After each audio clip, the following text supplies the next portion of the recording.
have to adjust that, lay it in my hand, and put it right there. Okay. Now, this is going to get real exciting tomorrow because when you come in, each one of those is going to have a score on it. And once we practice, then we're going to test everybody's skills. You're going to record for Jennifer, or you will record for Larry, but we will team up, and once we get this down, then we're going to have a little skills test. If I wanted to go to the next one, I have to look, pick my target. Now, watch what happens if I do it up here. It's going to go high and not as far. So the key to flipping is to bring the lure back to the rod and put it right there. How does that know to go the length of that octagon? My eye sees where it goes, Are you letting go of something? and my thumb stops the spool. That's where it Here's the key. Now listen. That prevents the line from coming out.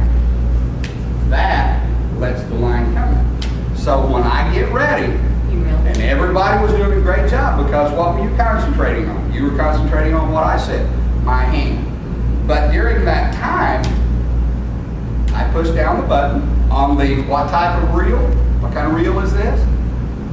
Bait caster. And I'm going to pitch it right out there. Now, if I let that hit the water, and I don't put my thumb on this, I'm going to get what's called a backlash. So I don't want that. Okay? So you have to have eye coordination with where you're pitching,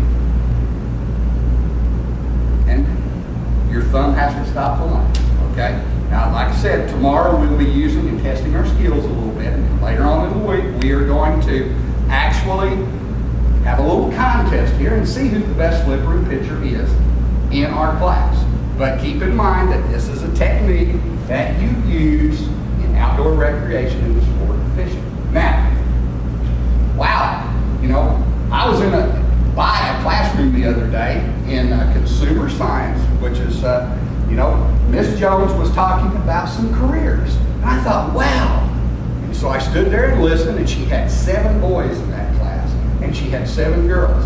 And I know a couple of those girls, and they're pretty outdoorsy people, and a couple of the guys just love to hunt and fish. And I thought, I wonder if she's going to talk to them about fishing as a career. And that career is that you can become a professional fisherman. Or you can do some things along with that. You can research this. But I have a couple friends, one by the name of Denny Brower. He has won over $2 million fishing tournaments using flipping and pitching, mostly to win those tournaments. Now, he's not the leading money winner. Kevin Van Dam, who I also know, has won over $4 million in a very short time. So yes, there is a career available. Now, we might look around too and we say, well, gee whiz, I'm going to be a mother and I've got a husband to cook for and all this kind of stuff. If you look at this and you're good enough, you could be the breadwinner in your family. Your husband could take care of the kids. Think about that. Okay? It's also an activity. Our outdoor activity, we do that for the whole family.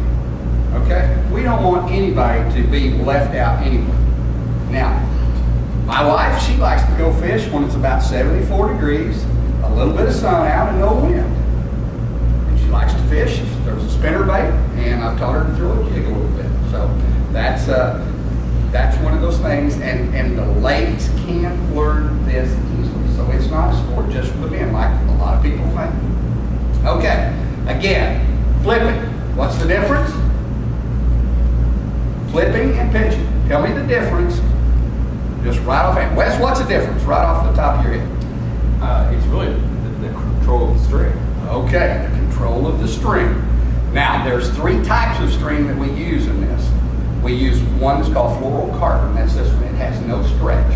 It's kind of like a plastic line. We also use braid, which is a cloth line that also has no stretch. And if you go home and talk to your mom and dad, I'll bet they know what braided line is, because that's what used to come out a long time ago when fishing really was hot in long ago days of back in the 40s and 50s.